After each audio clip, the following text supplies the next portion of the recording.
Smoke Sound Podcast is the visionary mind. I see it, I think it, I make it happen. Got my dog, Doggy Bone in the building, aka Moss. What's the deal? Got my boy back on here, man. We got Raw, you feel me, aka Marcus, aka the late night stabber, the hash slinging slasher. That's the bitch you know. You feel me? But we got some special guests today, man. Introduce yourselves, man. Man, you got 8200 shining this motherfucker, you know what I'm saying? Man, global mirror, man. Globe. I feel y'all, man. Hey, man. You funny as hell, man. I ain't gonna lie, you know what I'm saying? Like, I be seeing what you be posting on the gram, man. So I had to get you on here, you know, talk about your music, talk about your sense of, like, entertainment. Because, like, a lot of the people we done brought on the pod been people, like, you know, that we meet on the internet and shit like that, man. So tell us a little bit about yourself, man, and how'd you get so, like, charismatic and funny on the gram, man? Because that should be funny as hell. Man, I'm young. I be, everything I do, you don't even know, bro. I'm really only 18 for feel me. I'll be 19 in 2 weeks. Feel me? So everything I do pertain to some grown man shit. I'm trying to create a new career, boy, type of shit. Feel me? So when I find little shit on the gram I think funny, I add my little 2 cents in, or I might just post some shit just to brighten up my day. You feel me? But on some real shit, it just be like, shit, I know I got fans and shit, and I don't always just be posting about music. So shit, I get them something to laugh at, you feel me? Or I go do a little TikTok or something. And shit, doing music really got me out my my little box, my little shell, because I don't really fuck with TikToks or the internet like that. Like, I'm really...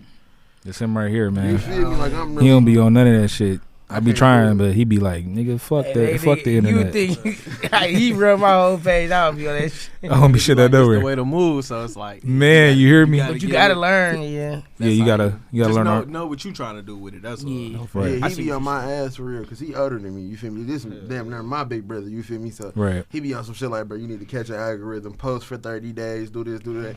I be like, bro, I gotta go to work, hustle, all that type of shit. I'm like, man, I'll do that shit in a minute. He call me every day, bro. Promote your music, pay for some promotion, do this, do this. Yeah. Like, but it just be like shit. When I started rapping on some shit like, man, everybody just tell me I can rap and shit like that. But then I found it as a way to vent type shit. You know okay. Get some shit out. You feel me? So when I figured out how to do that shit, I went on a rampage with it. I just dropped 2 EPs back to back, managed in 82 Island. You know what I'm saying? I think he got a song on each and every one of them EPs. And then I just dropped a video like 2-3 months ago. I think my headset went off. I can hear you. You can hear me still? Yeah. But yeah, I just dropped a video not too long ago called Smokehouse with him too. Yeah, we definitely just started dropping, like really just getting our feet wet, trying to just. What'd you say? So get a little closer to okay, really just trying to get our feet wet just a little bit with this. It's something new for sure. Like me and bro, but it's been a challenge, but like we fuck with it. You know what I'm saying? Yeah. So how new is the rapping and the entertaining for y'all? I mean, it depends when you talking about where you want to go with it, because it's like, I mean, really, as far as rapping, I would say like 2 years, but not even like really being serious with it. Like on some just let me just go to the studio. I see my mans go to the studio. You feel me? Shout out to my nigga Bo. That was the first nigga. He hopped in the studio, had made some fire shit, like it was something different. Yeah. I'm like, man, that shit hard. You feel me? So I just fucked around, did that little shit, but I really ain't keep going with it. Like, feel me? I was just playing around on some shit. But this the perfect time now. You feel me? You know what I'm saying? Y'all got the scheme and everything. You know what I'm saying? The master plan behind y'all. Yeah, trying to build a team too. This shit been going on for like 10, 11 months, bro. I wasn't taking this shit serious at all. I ain't take this shit serious until I dropped, what was that, Paranoid? Paranoid did 6K, you feel me, on Spotify. Mm-hmm. Then that's when I was like, all right, this shit real. You know what I'm saying? Yeah. I'm like, this shit real. Like, they fuck with me. But I wasn't taking this shit serious at all. The way I was looking at it was, shit, if I was going to rap, I was going to do it the right way. I was going to have some money behind me already. Ooh, well. These niggas, you know what I'm saying? My brothers and shit, they like, bro, just rap. My brother ended up getting a motherfucking in-house studio for Christmas. Damn. Oh, yeah, that's fine. This nigga hooked that bitch up. He talk about God and shit. that shit just happened like literally that. like for real. 2-3 weeks afterwards type shit. To get mine, you hear me? Yeah. He hooked that bitch up. He like, man, you gotta figure out the Pro Tools on your own. Took me like a day and a half. Figured that shit out. It was over with, man. I put 60 songs in like 2 months in the studio. Damn. Yeah, that shit working. Like he'll call me on some like, bro, I just did like 2-3 songs. And like I be like, damn though, nigga, you just got done in the morning. He fuck around, be up 5-6 a.m. on some different shit. Like It's clutch though. He done like, made like how 2-3 you feel about songs. that though? I'm Having like, the accessibility to it though, just like that. I feel like I think it'd be early bird, like moving, really just doing it whenever. I guess it'd be a feeling behind it too. So that's the best thing that had it with the studio and shit. Like it's a feeling. So when you can just have accessible and can go do that shit, yeah, it's different. I feel but like I ain't gonna lie though. Really put some shit behind your music with it. But I ain't gonna lie though. I'm gonna play devil's advocate, man. When you so close to doing something, you get that break and you get agitated with what you trying to do. You know what I'm saying? Like you be sitting there thinking like, damn, I ain't thought of a song or I ain't thought of an idea. You know what I'm saying? So it's a healthy balance to have it there and accessible, but at the same time you got to know when to scale back and when to know your limits. I would say I leave the studio damn near 2-3 months. You feel me? And don't go to the studio because it'd be like.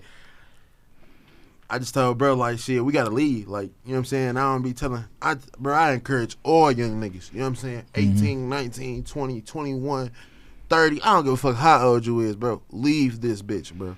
Facts. This, bro. That's what I did. Hey, it's crazy how you said that shit though. You know, I was talking about that shit with bro. Bro, this shit, bro, the D ain't shit, bro. This shit, bro, they was just talking about y'all remember Baby James? Yeah. The little rap nigga? Yeah. They was just talking about that shit. And it was a Chicago nigga doing like one of them little reviews how they be doing on NBA Youngboy and them. Yeah. And it was on Baby James. And I was just thinking about that shit like, damn, bro, you died from a heart attack. But you was beefing with niggas and all type of shit. And that's because you had the option to leave the city and you didn't, bro. But I'm going to be real with you. I'm going to play devil's advocate again. I'm somebody that left the city and then wanted to come back. Now I'm here. I got a whole different appreciation for the city because now I know how to move. I did it. I did it when I was way younger. Like I left the crib 18 and I ain't come back to the city for real until I was like 22, 21. And then I had a different appreciation when every time I came back I moved different in some different type of way. So and that's why I tell people I don't be telling people like if you gonna leave and make sure it makes sense. You know what I'm saying? Like have a plan. Have a plan. Yeah. But like your dumb ass went out there and got no pay, don't got no money, you ain't got shit. When I tell people leave on some rap shit or like on some podcast shit or like my cameraman and shit like that, I tell people leave because that's how you network. Yeah, you know what I'm saying? For sure. You go to LA, you go to Cali, you go to motherfucking Atlanta where everybody be at. Mm-hmm. You put a barcode on a card or something like that, pass that shit out. It's a link to your link even tree. on your phone, shit, nigga, you can walk around, tap my phone real quick, nigga, yo, shit, information popping up. It's gonna take you somewhere. Young niggas be in the hood with no, you know what I'm saying? No guidance. All they see is guns, Percocets, lean, and motherfucking bitches. They don't see nothing. Bitches that's about to put a play on them. You feel me? They don't see nothing that's gonna. That's a whole nother story. Yeah. They don't see nothing that's gonna put them farther in life, and that be my problem with young niggas. Like they think it's something wrong with working a job. No, bro, I'm gonna tell you right now, bro.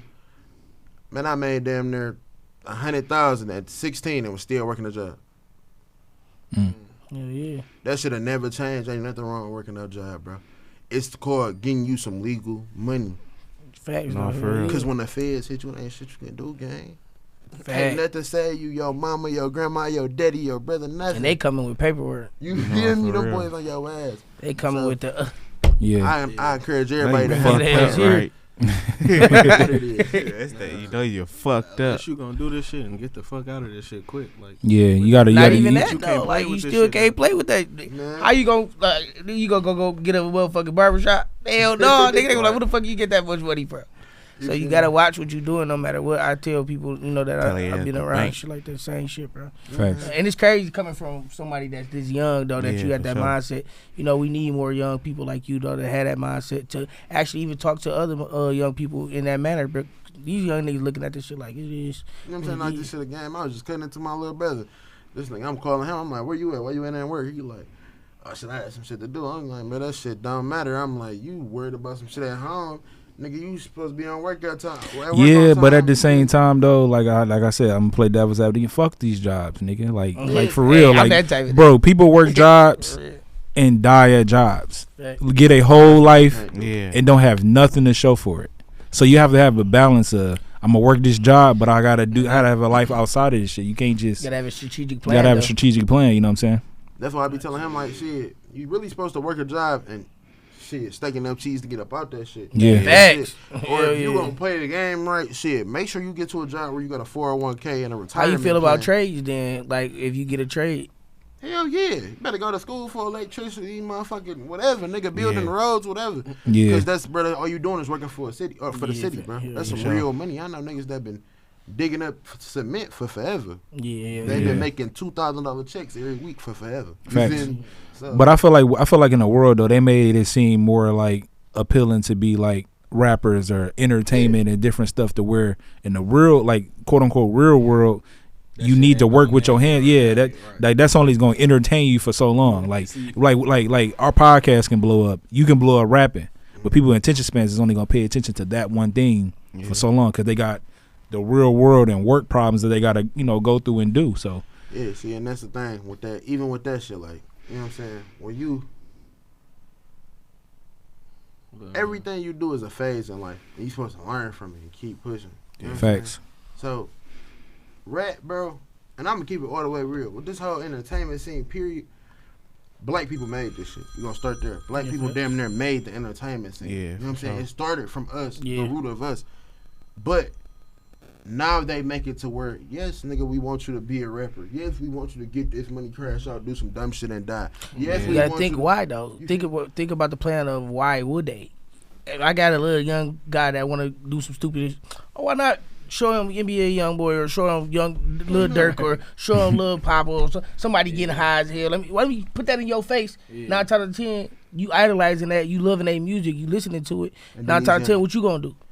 You gonna do the same shit. Man, then these young niggas go out here and down like the speaker knockers. You know what I'm saying? Then they get on live and Instagram and do all that. Hey, I'm doing this. Niggas be following me, man. I feel like that too. But type of nigga, man. I feel like everybody gonna be a follower. Yeah, but like you gotta learn from it though. Like you can't just follow a nigga and do everything. You gotta follow the lead. That's the thing. Nobody following the lead. That's what I'm saying. I'm type of nigga too. I take my odds with shit. Like you just said with the job and shit. Like how the world be like, this ain't really what you want to do, or like me, like I type of nigga like fuck. I take the odds and really know, cause like. Shit, that's what really make champions. You feel me? Like, and some people need to learn from experience. Like, I know somebody that told me straight up, like, bro, I need to learn by getting hit in the head. Or like, just sit back and watch. Okay, then you sit back and watch other people moves and like mistakes. You'll be like, damn. All right. If I could just sit back and. But that's what will make you like stronger and evolve you as a man, because it's like y'all two might go through two different. You might have been going through some shit he going through now, but only he can experience it from his perspective. So you can be like, man, it happened like this for me, and he'd be like, well, shit, I'm going through some different ass shit. You know what I'm saying? Like, it's the same thing, but it's different. A different experience. Yeah. See, I always tell my little brothers and shit like that, because I got nephews. You know okay. I tell everybody everything I do. You know what I'm saying? Everything I do, say, talk, walk, it be for my nephews. I don't say nothing that I shouldn't be saying. You know what I'm saying? I'm a role model for real. So fact. When it come down to it, I tell my little brothers and my nephews, like, bro, don't fuck with shit I done did, nigga. I didn't make it past 9th grade. Like, for real. But that's because my intentions was somewhere else. You know what I'm saying? But the game is to be so, you know what I'm saying, not told. When once you give them that game, they ain't got no choice but to take heed to it. They own path. I told their daddy that shit, like, but they got to follow their own path for sure, because I did. You know what I'm saying? My brother wanted me to stay in school, all type of shit. But shit, nigga, you live in a totally different lifestyle than I am at 13, 14. So I'm like, man, I ain't, you know what I'm saying? But still, at the same time, I feel like I should have stayed in school. But at the same time, I felt like I shouldn't, because my teacher's still making $16.50, and I done made they check 4-5 times at my job, or 4-5 times doing some other shit. So it's like, I don't know. You know what I'm saying? Then everything y'all could teach me shit, I could damn near figure out by my damn. Oh God, you got YouTube University shit. Yeah, but I wanna segue to the music real quick, man. We about to play one of your songs, man. We about to play Global Living. You know what I'm saying? You got the song with bro, man. Tell us about the song before we play it. Oh man, this was a late night, like last minute planning about to shoot out to shout out Uptown Studios, man. Shout out Uptown. Feel me? Wait, Livonia or Nova? Livonia? No, Nova, definitely Uptown Studios, man.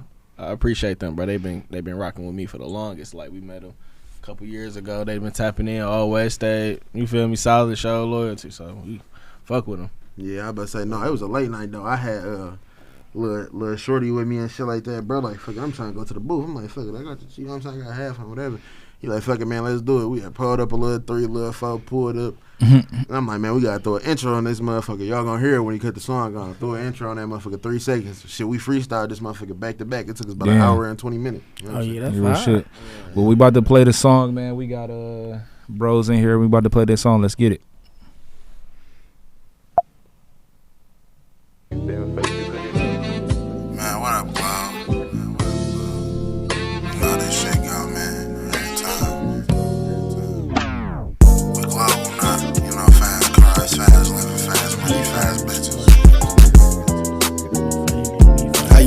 about the fast life. Praying for this shit like every night. Was a young nigga with something to prove. I got my head right. Brody tell me keep that strap on me, gotta keep pipe. Niggas slide down, we gon' drop 100 out of straight. I'm a star now, I never stop at a red light. When I'm sliding down the opposition block, cut off my lights. When I'm sliding down the opposition block, make sure I'm right. Shell jumping out the Glock, I told bro to make a right. Told bro keep going, don't stop at no light. I told bro keep going, get this paper and live life. Caught 100 in a coupe, bad bitch with a dirty spray. And then you know they looking for me when Glove on got right. When the Jakes got hot, I hit the road and live life. Still praying for bro case, every day don't seem right. It's a young nigga world, keep faith and keep your pipe. You won't believe it cost 2,600 just to get high.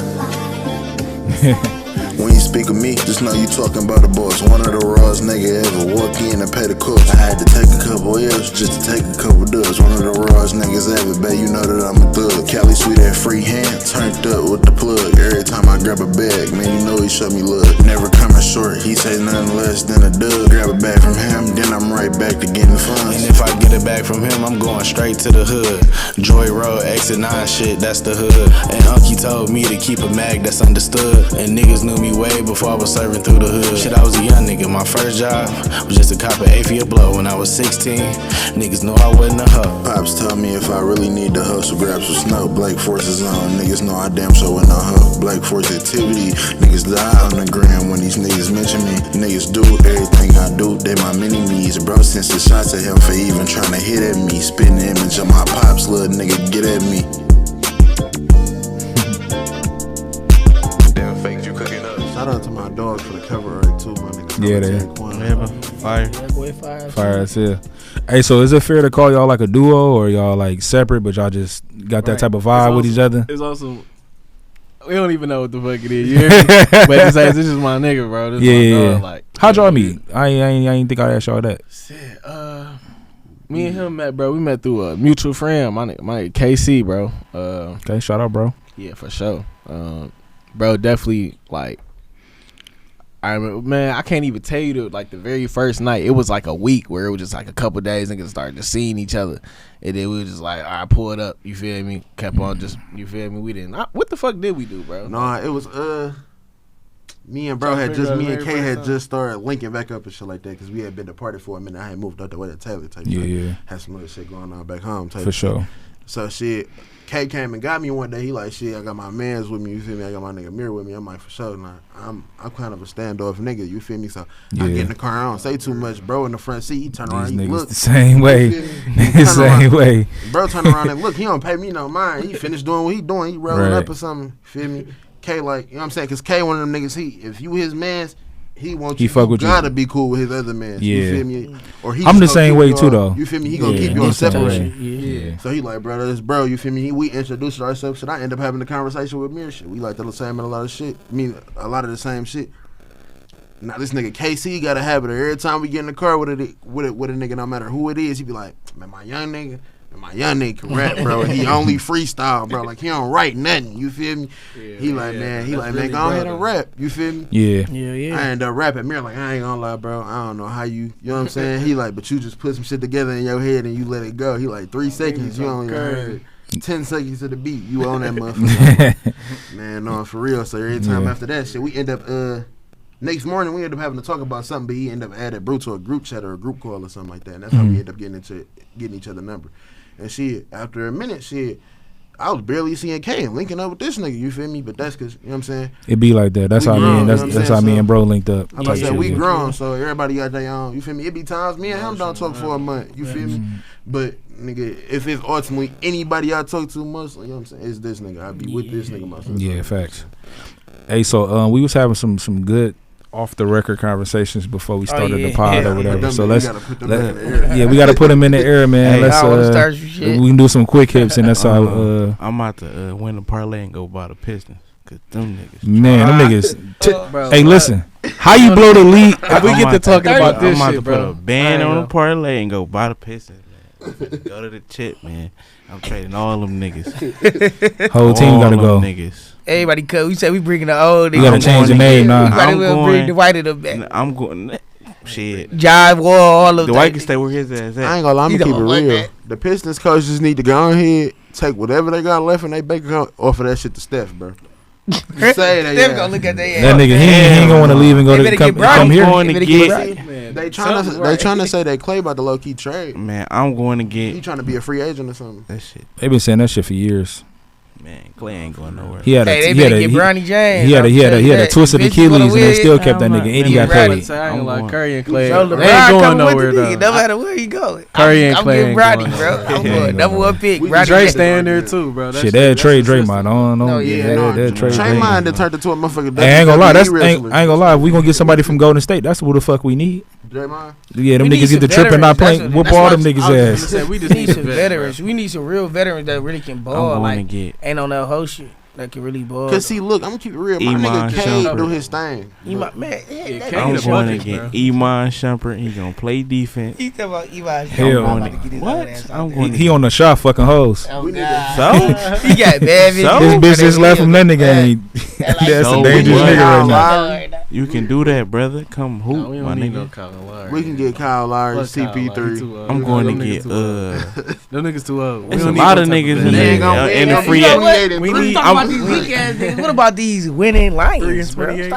No, let me finish. Now, I was just finna say I need to put my bet in. They play that night. The Pistons got sacrificed for the Lions to succeed. Man, shut that shit up, bro. Stop, bro. This is not the little. You know how many times them niggas done won and we lost and we didn't won at the same time? Exactly. That shit don't make no it's fucking sense. Turn. Hell no. Okay, if that's the case, why the Red Wings one of the most winning teams? Watch that shit, man. Yes, niggas watch that shit. Will you watch that shit? Yes, I do. When you watch that? I watch that shit all the time. They in season right now. When last time you watched that shit? The other day. Who won? We did. Who played? We did. That's all that matter. I don't give a fuck. I don't give a fuck. Nigga watch that shit. But the last game was a fluke. No cap. Yeah. Cause we was about to lose. No facts. We was about to lose like a motherfucker. And touchdown. When I thought about it, I'm like, damn, I shouldn't have put my money on these niggas. Yeah. They always fluke out and lose one game. But then they came back. They fucked me up because I had it in a parlay. This nigga didn't throw the ball again. He kneeled 3 times. Pissed me off. Man, it was great having y'all on, man. For real. We got to have y'all back on once the year flip. Most definitely. I was about to say, shit, I'm available anytime for y'all, for sure. It was great having y'all on, man. Appreciate y'all coming through, man. Should appreciate you for having us. By Smoke Some Podcast, we back as the Visionary Mind. It's your boy, Raw. And we have a great guest today. We have Katie from the GanjaGrappler. How are you? I'm great. How are you guys? We're doing great. Perfect, man. Another day, ending another year great, and starting another year, another journey. So we wanted you to come on the pod, and we wanted to talk to you about the great event that you do, GanjaGrappler, where you infuse jiu-jitsu and cannabis in the same venue, and people are rolling, and yeah. So could you give us a brief background on how'd you start that system and program and event, and we'll just go along from there. Yeah, absolutely. So GanjaGrappler is a cannabis-infused grappling event. I specifically practice Brazilian Jiu-Jitsu since 2015, but there's a couple different martial arts that would probably grapple. So we don't just have Jiu-Jitsu practitioners, but we have lots of fun with it. Okay. It was kind of like my COVID baby. So when COVID happened and we all, everything closed down, the gyms were closed, we knew that we were gonna lose our minds if we didn't get to train. So we took our mats and we went to the park. And it was then that people really started to come out of the cannabis closet, right? Because I've always used cannabis before I trained. I think that it makes me more creative, it enhances my performance and my endurance. Okay. So, I started bringing edibles and sharing them, and everyone, like I said, kind of started to come out of the cannabis closet about their cannabis use and training, and so we decided to make a thing of it, and so that's kind of how GanjaGrappler was born, and we figured, we would have, winner takes the pot, right? That's a good play on words. That's a good play on words. It's really just grown. Yeah, definitely. Just to kind of go back and elaborate on something you said earlier. What is your relationship or experience with cannabis? Yeah, so I actually got my medical marijuana card in 2009. I was one of the first medical marijuana patients in Michigan. I had a lot of health issues at the time, and cannabis helped me get out of a pain clinic. I was on like a morphine patch and all these dangerous opiates. So I was able to get off of all of that medical marijuana, and it really changed my life. And I became an advocate, you know, because I mean, I was in my early 20s, and like I was in a pain management clinic, you know, and I probably really wouldn't lie that I wouldn't have like made that transition, right? So I became an advocate. I started joining like political action groups, and I collected signatures for 10 years to legalize cannabis. Okay. So there's two ways to legalize, you know, there's two ways to like make something a law, right? Either, you know, if you get enough signatures for a cause, you can put it on the ballot for the public to vote, or just like your lawmakers can pass a bill, pass a law on their own. But this was a voter initiated law that we passed, you know, on our own, the citizens of Michigan. It wasn't done by the lawmakers. We passed that law. We decided we've had enough. We're gonna legalize, you know. So that's what we did. Yeah, definitely. Thank you for that too. Yeah, thank you for that. Definitely, thank you. What about yourself drove you to that initiative? Like, I understand the health reasons, and but just on a like the selfless part of it, because you can obviously understand it from your perspective and it help your health and everything, but I can tell that you're a selfless person. So what about that helping others? What about that factor played into you being an advocate for cannabis? Yeah, so you know, when I first started with cannabis, I was in the medical field. I was going to school for radiology, and I would like work with the veterans. I worked at like the Veterans Hospital, you know, and I just saw these people that we were just like experimenting on in the medical field. And when I discovered cannabis and like how it changed my life and how I started to see it help other people, it really just gave me like this burning desire to want to share that with other people. You know, in 2011, I started a radio show about medical marijuana. I was actually making RSO, and I would have like a doctor come on once a week, and I had a patient that I was treating. She had a stage 4 glioma in her brain. It was a brain tumor. And her only other option was like a surgery that she had like a 70% chance of never even waking up from. Wow. She had 3 small children. So we started to give her RSO, and I mean, she's still alive. You know, like we were able to reduce the tumor, we stopped the growth. You know, I haven't checked up on her in maybe a year or so, but you know, when I saw that and I saw its ability to shrink tumors and give people that have cancer quality of life and how it helped me, you know what I mean? I couldn't help but want to share that with everyone. Yeah. And even with GanjaGrappler, you know, like it's a brand, it's a community, but half of everything I produce is donated back to people in need. Everything that we process, you know. So yeah. But yeah, you know, I've just always been. That's always been in my nature. You know, I'm also like I'm a licensed massage therapist, a certified Reiki practitioner, and I'm an herbalist. So it's all kind of full circle. I started out in the medical field. Yeah, it has really come full circle. Absolutely. Definitely. Yeah. So I hope that answers the question. Yeah. I don't know. I got so stoned waiting on you guys. I do have a question. Why do you think the medical field was so far away from using cannabis when it does things like that in that nature? Why would they not want to implement it faster and take out those opioids instead? Yeah, well, you know, we've come a long way in the past 10 years, and I think like collectively we're way more conscious to what's going on and how like big pharma is money and like that kind of runs the world, right? So there's no money in the solution. there's only money and just like treating the symptoms and to keep, you know, because every pharmaceutical causes a side effect. And it's kind of just like you're going down this deep, dark hole, you know, and pharmaceuticals aren't meant in the medical community as well. Like they don't treat the root cause. It's not how it's designed. It doesn't treat the root cause of illness. It just covers things up for the most part. Right.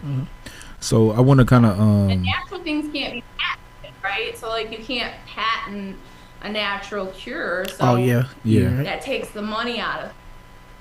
You know, so we are just greed runs our country. We run the world. You know, so unfortunately, that's just how it is, and we've been led to like blindly trust our doctors like they're God. You know, like I don't know about you guys. How old are you guys? I'm 37. I was raised that like my doctor is like God. Like we both 29. Yeah, we both 29. Yeah, we were kind of always kind of. What do you guys feel about that? Was that how you were raised? No, we were always kind of raised like you go to the doctor. You as men, you go to the doctor. You get checked up. You make sure that everything is right. But ultimately, you control what you consume. And I know for the both of us, we kind of grew up the same. We were kind of raised more on holistic and alternative medicine, where as you know those natural remedies, so those old traditions passed down from family traditions. So I feel like that played in the way, and by the time medical cannabis was brought to our eyes and from our perspective, we were able to appreciate it more because those holistic values and alternative health values were already instilled in us. Yeah, I honestly I never even used cannabis recreationally, like until I got my medical marijuana card. Like that was my first time, and I was like blown away. Is it a big difference between the medical and the recreational? I feel like it's not either. Quality, small batch growers, right? But I mean, what's the difference? It's all in the legality, but obviously, like the recreational cannabis is going to be ran probably by bigger corporations, and we know that the bigger the grow, the quality goes down. Yep.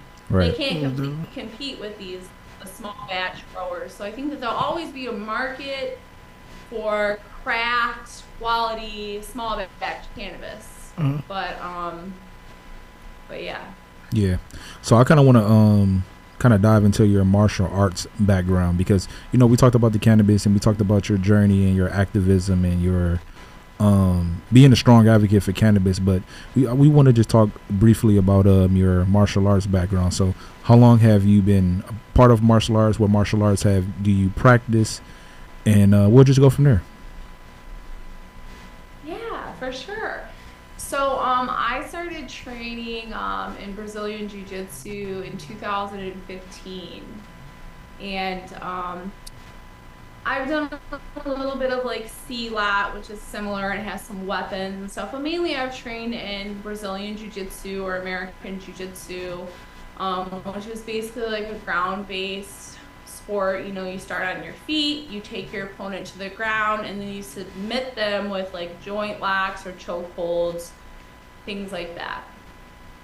Okay. So and yeah, I love jiu-jitsu. I mean, once I started in 2015, I knew that it was going to become a part of me. I started because I wanted to learn how to defend myself. Right. And quite honestly, being in the cannabis industry, you know, it's like a man's world, and I was dealing with like large amounts of legal weed, but I still was getting into these like literal brawls with people. I was robbed. You know, so I was just sick of being taken advantage. I was like, you know what? I'm going to learn how to defend myself. Definitely. And, that's a great way. That's definitely a great way. Yeah. I can attest to my journey because I just fully just committed myself to jiu-jitsu. I'm a white belt. I find it to be fun. I mean, when I was just doing it for sport and just, you know, going to random gyms, it was like, okay, you do it and it's like, okay, cool. But now I found the gym to where I can be able to, you know, have the great instructors like I have who are newly minted black belts and having a a community of people who can understand my skill sets and can help me. You know, you go to some gyms, they have gym enforcers. They want to just kind of just beat on you and all that. Beat on you. That's gonna happen. But at the same time, people who are gonna also help you as well. Yeah, teach you. Yeah. So I also come from wrestling though. I haven't trained in jiu-jitsu, but I come from Roman Greco wrestling. So I'm used to it. I wrestled for 3 years in high school. So I'm actually pretty good, but I want to transition over to jiu-jitsu. But brother said I be ducking wreck. Yeah. I'm sorry. What was your question? Awesome. Where are you training? I train at right now Boombox kickboxing. I think you just had a interview or a conversation with Lamar. He's my instructor. I trained with him. I did. Yeah. Lamar. Yeah. I just trained with him. So yeah, we definitely. I just started training with those guys more recently this year. So definitely excited for next year and learn and expand my horizons. So I kind of want to I want to go into the actual event. For the listeners that's watching and that's going to watch, can you tell them the date, the time, the setup of the GanjaGrappler event? Yeah, absolutely. So there's going to be about 30 competitors, at least 15 super fights, ranging all the way from white belt to black belt, a mixture of gi and no gi, right? So we use cannabis and we compete. It's really fun. It's action-packed. It gets a little silly sometimes. We have a really fun time. It's going to be a catered event, so after everybody gets stoned and we fight, we're all going to eat tacos and street corn, and it'll be fun, and we're just going to have a really fun time. So it's going to stream live on YouTube. Okay.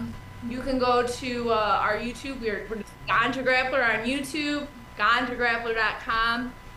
We do have limited space. I think there's a couple spectator tickets left, but they're almost sold out. But you can go to GanjaGrappler.com if you want to be a spectator at this event. Like I said, there is limited space, but we're super excited about it. So make sure that you subscribe to our YouTube so that you get a notification. You can watch it live. Yeah, and we're super excited about it. I have world champions that come to do this event. I have competitors from North Dakota, Florida, Ohio, Indiana, and Michigan on this card. Wow, that's so it's great. super exciting. We have some really great competitors that travel from all around to do this, and it's an honor to do it. I feel like I'm living my dream, and I'm super stoked about it. So logistically, how difficult is it to match up these different competitors in gi and no gi? Yeah, that's so there's a lot that goes into running GanjaGrappler. And a lot of people ask me like how you do it and stuff. So it kind of it does come together, but what I've learned, because this will be my 4th year doing it, is I've just really gotten good at being able to automate my website and automate my social media platforms. And in that way, I've never done a paid ad. I'm proud to say I've never done a paid ad, and GanjaGrappler really has had explosive growth. It's only been a part-time hobby up until this year for me. So, but yeah, a lot of people ask that, and it's really it's a lot of like behind-the-scenes stuff, just making sure stuff flows well on your website, getting everything together. Utilizing services to collect everybody's information and put it in the right system so it organizes it for you, right? That's a lot of the work. So I'm just looking to automate that stuff. That's really how it's done. What are some matchups for this particular event that you're looking forward to, or that the people should be looking forward to? Because it's a couple super fights. It's a lot of competition, various through the different belts. Yeah, so we've got some real big boys coming from Indiana. One is 325 and one's 250. Whoa. So and then I have someone that I am waiting on a confirmation from that's actually flying in from, I think he lives here, but he's in Dubai right now. But he is 385. I think he's 6'7". So I'm hoping to match him up. I'm hoping that's gonna be like a really good fight. I know these are like really good competitors. They're giant guys. So I'm excited about that. Yeah, I'm also excited about the brown belt match. And the purple belt match. We have a lot of blue belts. We'll probably even have like an absolute bracket for the blue belts, just to just have like an absolute winners bracket. Do a little more. But I'm excited about it. Annie O'Neill, I don't know if you guys are familiar with Annie. Yeah. She's done Grapple in the Temple in the past. She does a lot of wrestling events. She's going to be our announcer, so it's always fun when she's on the mic. And yeah, we're going to have lots of cool people there, and we're just really excited about it. Definitely. Well, it's a great event. We're definitely going to be there. We're definitely going to come out and support, and really just from us personally, we appreciate what you do for advocating for cannabis, but also from grappling, because we both come from grappling backgrounds. So your advocacy for both and blending the two together is perfect, and we appreciate you for coming on our platform and giving us your time. It was a pleasure to have you, most definitely. Well, I appreciate you guys asking me to come on and share your platform with me to help, spread the word about Ganja. I have one request though. One request. Yeah. Put him on the card so you can get beat up so I can watch it. Look, hey, if you want to compete, man, I could probably beat you on there. What's your weight? How many? I'm too big right now. Like I ain't compete. How many events are you doing next year for 2024? So 2024, I plan to do 10 events. We're getting called out to California. We're going to be in Ohio, and we're going to travel around Michigan. So there will be plenty of events in 2024. Absolutely. Definitely. Any shout outs that you want to give before we wrap up and let you go about your day and get ready for GanjaGrappler? Shout out to we'll give a shout out to you guys first of all, and to everybody that's helped out with GanjaGrappler. Black Mountain Defense, that is where the event's going to take place. Make sure to give a shout out to them. And if anybody, like I said, a lot of people ask me how I did it, and if you are an entrepreneur and you're looking to build a business online, I do have a great system. It's called the Game Plan, and you can get that at claimprosperity.com, and you can learn how to build an online business and use AI to automate it to make money in your sleep. Oh, most definitely. This sounds like something we need to do that. Yeah. Okay. Well. Yeah, check it out. claimprosperity.com. Yep. So you also can get free access to my ebook. It's called The Magic of Mindset, and it's a 30-day challenge to shift your mindset for success. So definitely check it out. Most definitely will. I'm definitely tapping into that. Yeah, we definitely get into that. But it was great having you. You are a great advocate for cannabis. You're a great advocate for grappling. You're a great advocate for business, and we love and appreciate you coming on our platform. And we look forward to seeing you soon. Thank you so much for having me, and I will see you guys next Saturday. Next Saturday. All right. See you later. All right. Smoke Some Podcast. We're going to take a brief intermission, and we'll be right back. GanjaGrappler. Okay. See you soon. Right, bye-bye. Smoke Some Podcast, episode 30, Visionary Mind. Oh, shit. Your boy, Rob. Hey, go ahead. Introduce me. I'm going to let you do it. I'm on your show today. Nah, man. You part of the game, man. We've been trying to get you back on for a minute now. I know I've been. I'm Tez, man. I usually be here with y'all, but we here now. So let's just celebrate. We going into the new year with it. You know what I'm saying? We got the homegirl Mikey with us. Her first appearance with us. What's up with? Hey y'all. Man, so hey, where the fuck you been at, bro? Let's start there. Damn, why, bro? I gotta start where I've been at. No, tell the people, you know what I'm saying, you further, you bettering yourself, man. I'm bettering myself. I decided to go back to school at 21. I'm 25, a junior. I've been in Flint. You were in Flint. I've been What you got to say? Talk. Go ahead, man. Say something. Say something. Fuck you, man. Fuck your niggas. Like, nah, you know what it is. Man, fuck y'all niggas. Yeah, basketball gonna tap that ass, but you ain't gonna say nothing. Foot can't touch us in football, though. I don't really want to man, y'all got that cheating ass coach y'all got. Who? Free hardball, by the way, man. Y'all niggas is you talking about free him? Free hardball, lock bro. his ass back up. Whatever the fuck Please lock that nigga. Free my nigga, bro. Fuck all y'all still niggas, using them man. signals and shit. So Yeah, fuck yeah, but yeah, I've been chilling, really been disconnected. I'm supposed to be getting something back up and running. Really been working with the movie still. Y'all know. Oh yeah, facts. Last one we did was outside the Skilla Baby movie. Oh yeah. We working on Top of the City. It's a Detroit show now. Okay. Really not really sure what it's about. I really want to tap in with they shooting while I'm back at school now. Yeah. I went back, but it's stacked. Like dog from Wu-Tang Clan. I don't know his name for real. I should did my research, but I didn't know if he's gonna talk about that. Damn. But yeah, dog from the Wu-Tang Clan show.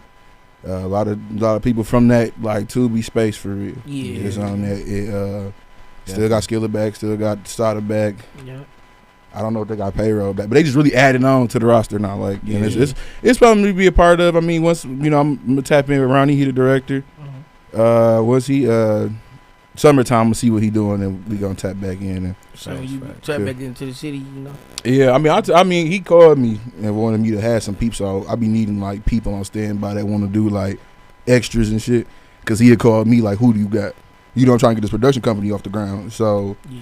He had called me like, who you got, available, and I'll call like all my other partners and just be like, hey, can y'all go make it? Everybody can't really make it because we more behind the scenes. We ain't really trying to be in front of the camera. Right.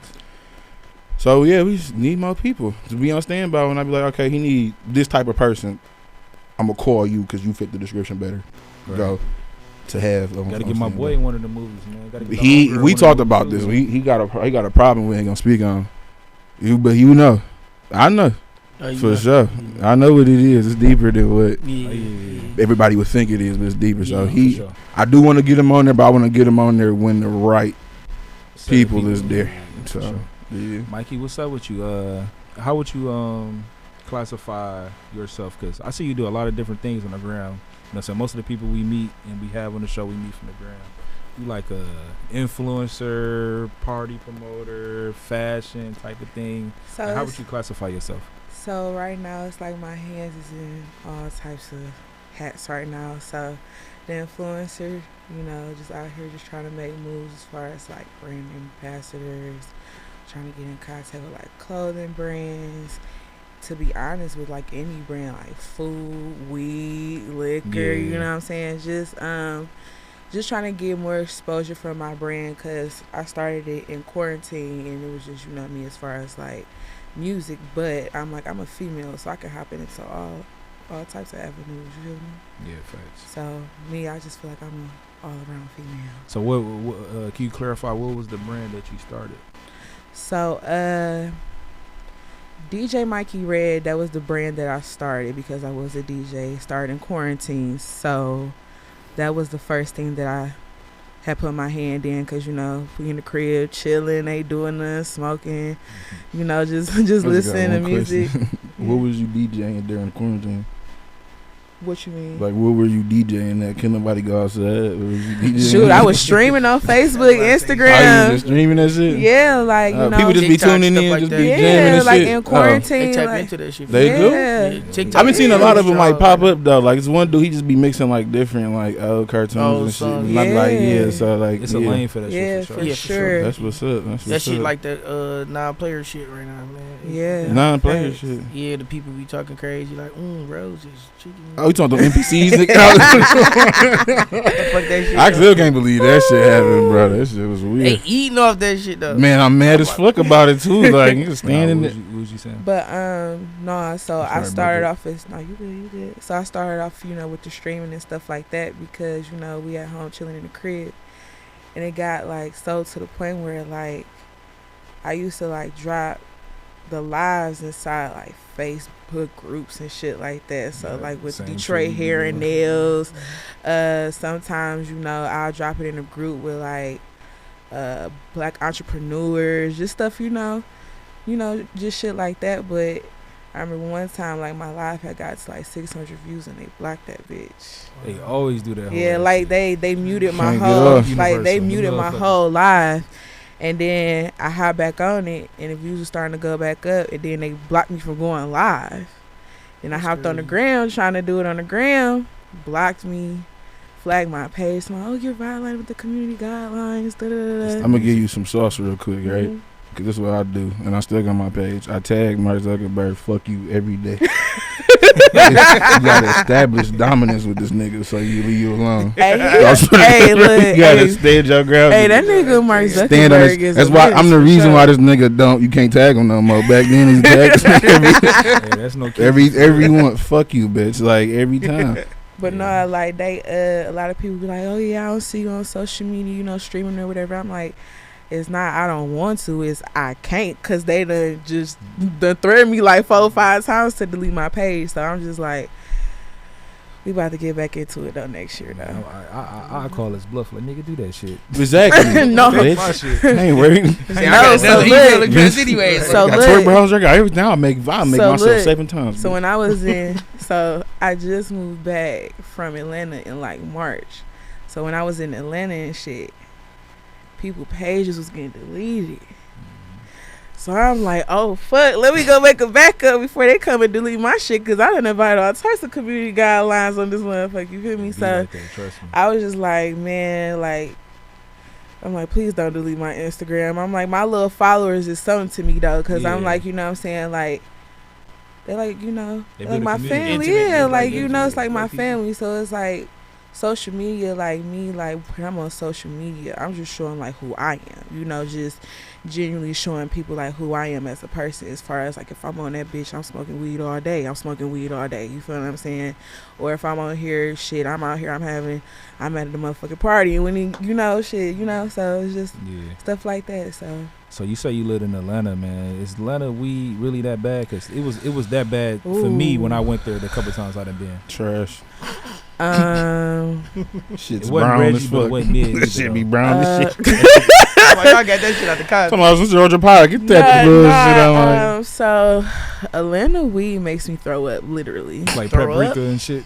Like really throw up? Yeah, like it makes me nauseous because you don't know where they getting that shit from.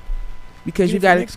It's still illegal, right? It's still illegal down there. So right, it's like it's trash. Niggas can't really trash, do shit. You like, can't really give it the sunlight it need in that bitch. You know what I'm saying? So it's like they getting their shit from like, that's all street buzz. Like yeah, that shit be like like they getting their shit from like Florida and bottom of the plant. Cat like bro, I've never like Jamaica. They get that shit from Jamaica. Yeah, Jamaica. Like Jamaica I'm telling like you, that. Is they coming like that for real? Yes, like you had Jamaican weed. It's terrible.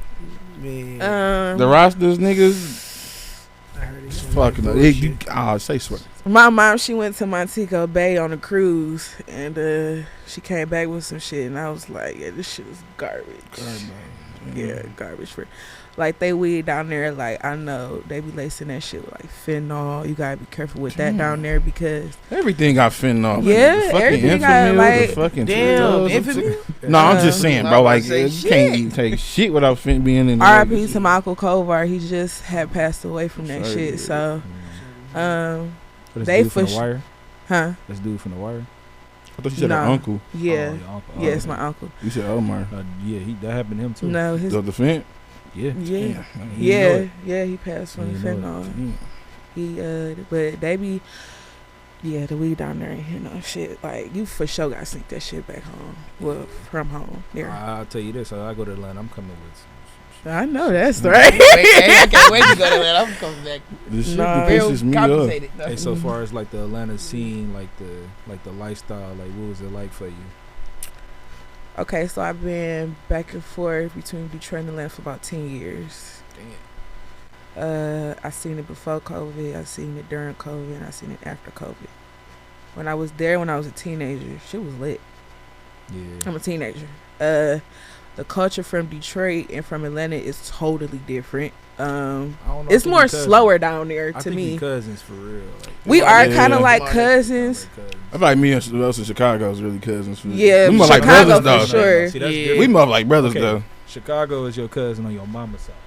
No, for real though. That's your cousin from your daddy. No, that's your married cousin. That's the cousin get married in. No, for real though. Memphis is like the married cousin. About to say, motherfuckers, you just keep to the side for real. Yeah. Niggas on reserve. I feel like the music scene down there is more like unified. As far as them trying to put their people on, being like genuine about the shit. What else? The food like, down there slap. I feel like our scene could be better, but that's the first time I heard it. Colors and switches. I'm about to say, yeah, like niggas let the bullshit get. I don't even think as far as like the gang shit is starting to get like too much into it. I feel like it's too much gatekeeping. I feel like no, it's more of a niggas don't really fuck with each other. Yeah, like, that's like we don't give a fuck. It's like a crab in the bucket type situation. Yeah, it's crab in the barrel type for sure. Yeah. And me, then, like he said with the colors too, though, it's like certain niggas won't fuck with certain niggas. Okay, even if you don't hit a color, you fuck with some niggas that hit a color. Hit a color. Like I'm with these niggas. Yeah, and then you gotta stick with your niggas. And like stand up. And niggas can't really pop like that because now you gotta pick whether if you want to hang with this nigga, you know you can't never make music with these niggas no more. Exactly, type shit. Like you made music with that motherfucker, you could never come over here. And then like the real collab is between these two niggas who could never fucking make music. Not like they try to get Team Eastside and my niggas Doughboyz Cashout to do a versus. Bro, they not doing that. Bro, they say Team Eastside about to drop again. I don't think they're gonna do that either. I ain't gonna lie. I'm gonna be real, bro. Team Eastside now. I'm gonna be real, bro. Yeah, they will go crazy. They will go crazy. Nigga, I don't think it's gonna happen. I don't think it's but I don't think it should happen because why not? With the verses, everybody, you know, the people. It's people going from both sides. But see, that's the thing though. You play that. You still can play the music. It ain't like they performing. They not making the new. Can't no nigga from Doughboyz right now rap that rock verse like how Rock gonna do it. They don't know. Snoop played the behind the scenes. But then Soda gone too though. That's what I'm saying. So you got like you feel me, niggas like you said. I think the only like nigga who's dropping like they do the that consistent shit with the Doughboyz or not is Keys. I listen to his new shit and his mixtape is fucking fire. And I still listen to that's my birthday twin too, so I fuck with him. Like he talking hella cash shit. So I can say like he probably like the only one that will probably drop like 2 mixtapes in 1 year. Hey, you know what's crazy? And this some shit that fucked my head up that I know I can only talk to you about. I did not know that it was more niggas in Doughboyz Cashout than the niggas that we know. I met any niggas, bro. It was I bumped into a couple of niggas that was like, I'm Doughboyz Cash. I'm like, yeah, you got Overlord Scooch too. Yeah, niggas forget Scooch part of that shit too. Yeah. Niggas forget a lot of niggas in that. I forget a lot of niggas in that bitch too. So it just be like, you got Chef Tony. You got a whole bunch of like it's a whole. It's just a whole. Do my homework. But that's the whole. That was like the whole thing with the Jeezy deal with them niggas. Like it was just too many niggas, bro. Like we can't sign like all y'all niggas, bro. Yeah. And then 2 of y'all only rap for real every now and then. I'm like, you catch niggas like that one off verse you listen to and be like, who the fuck is that? Yeah, facts. It's one of them niggas. Like, yeah, facts. Definitely. Facts. Who was that singing nigga that Clay? You can't, bro. He used to fuck the game up. Clay might beat Team Eastside alone though, cause nigga, once Clay, I mean, I swear, you can't help but to sing that shit. Look, though. But that nigga be like, hey. You can't help it, nigga. You gotta say it. Team Eastside, one of them groups that got niggas you forget that's in that shit too. Nah, but they do got heavy hitters though. You got Ray in them. You got Ray. You got still got that. Dang. Vezo. You feel me? GT. Kinda 80s basically, but 80s still locked. So it's like, locked.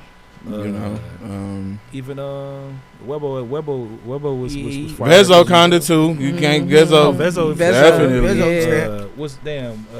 Yeah, now that we say, I'm sorry. Lou Graham. Lou Graham. Feel me? Lou Graham. This Lou Graham retarded ass. Be like his ass. You feel me? Yeah, but I don't think that'd be lit as hell though if they do that though. It would be lit as fucking. I don't think the show gonna be long enough. It's not gonna happen. Like long enough. You got Doug. You got you got Doug got it before. You got I think Baby Girl gonna be there. Glorilla and all of them gonna be there. EST gonna be there. Are they trying to do it at a show? Yeah, he said like the verses at the show on the 19th. They should just make the verses a show. I mean, that would be fire. Babyface alone can bring niggas to that bitch. Yeah. Peasy. Babyface gonna be there too. You feel me? And then you can have Bezo, Iced Records, and get niggas from Flint. Especially if they should do it in Rio. Get out. Yeah, that shit'll be crazy because they all interconnected. But that's Bezo. I'm saying they can like open it up or some shit. Like you can get motherfuckers there. That should be like a summer jam. That should be exactly, bro. Basically, summer jams for real. Yeah. But you telling me you ain't at that motherfucker? I'm at that motherfucker. Hey, I'm leaving early if I go. Hell yeah, I'm getting the fuck out. Say I'll be gone after the second to last dick. All right, I ain't gonna see Doug. All right, bro. I'll give you. Bring all the cousins. An example. If they do that show, who headline? Who leaving? Who ending the show? Who ending that bitch? Outside of the verses. Damn, if it's a show, who ending the show? Like who y'all think got the star power to do that shit? Like real shit. Like Detroit artists vibes. They all do, but who? I don't. Because that's when the fight gonna happen. But see, that's the thing though. That's when niggas' egos gonna get the fucking up. You got you got a lot of niggas that can really close their show. They can close. But I'm saying, if they let Doug close, you know that other side gonna be pissed. But you got to think who gonna put the most money up. Who put the most money?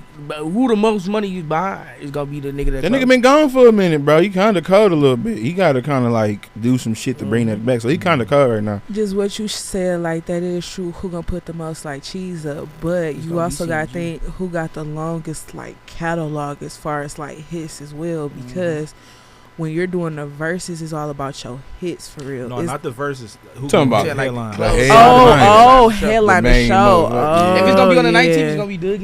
Yeah, it's gonna be Doug. He gonna close it out because it's his shit. But at the same time, though, if you look at all them, outside of Peasy and Vezo, they all got the same length of career starting tonight. Rio, no, they can't do that. That's for the Detroit verses. But I'm saying if he got out, he got out. Yeah, cause he gonna really put the most money. I mean, everybody spending that shit around. I'm about to say Rio. Everybody want Rio out, so across this damn. So they all signed the Empire damn near. Right, yeah, they is. Most of them niggas all signed for 300 like ever. Yeah, so I don't know who can headline that bitch, bro. I nigga with the most buzz, I feel like at the time. Probably true. Yeah, but if you look at the time, true. Okay, I'm gonna put it on the flow. If you gonna say Sada. He was at his hottest from 17 to like brushing 2021. So skill really the once he left Warner Brothers Asylum, that affected certain parts of like whatever. Doug getting locked up, it messed up whatever momentum he had. It's gonna have to be somebody that's not them. You could do Babyface Ray, but he's not a great performer. He not, bro. He just gonna sit there on mic and just rap. Stand there. Just kind of like nonchalant, like he is. Fuck it. So bring Cash Raquan and close that bitch out, man. Nigga, nobody knows. Stop that, man. Outside the city. If they gonna do that, might as well bring Pablo back. Oh my God. Bring Pablo back with Dex hologram, and we gonna be on that. So I put your money on this. Yeah, fuck it, bro. Like, just go ahead, throw us back to 14. I don't know. I feel like the city ain't putting no respect on that man's name ever since he passed. Who? Dex? Dex or something. I feel like when he was out, I feel like that was like the Detroit drill music. You feel what I'm saying? Like that was like the genuine drill music because number one, this nigga was rapping about the shit that he was actually doing, and number two, I seen this nigga point a gun and actually shoot it inside of a video shoot. Bro, that shit pissed me off when I seen that video of that nigga shooting in the air. You niggas actively trying to shoot you. You like, blow that bitch. I was like, bro, come on, bro. I was vouching for you, bro. But I'm gonna make a good point though. Shout out to my boy Rito Santana, man. We was having a debate on live. He said drill, far as like drill, actually was way when we was younger, like Cheddar Boys and Blades. Absolutely. Rapping drill shit and niggas really got drill. Even before them niggas, I forgot who my pops used to listen to. It was from Detroit though. I forgot it was called like I don't know what the fuck they was called, like Crime Mafia, Crime Mob, some shit like that. I don't know, not Crime Mob. I forgot. No, okay, so I got the 80s niggas, and they was literally just basically outer jail, like that. Hip hop never stopped, but they was literally just like really. I kill a nigga in a day, like niggas just saying anything. Like, Hill in it. So I got a question for the group. What's the fine line between '90s gangster rap and drill music that we know of today?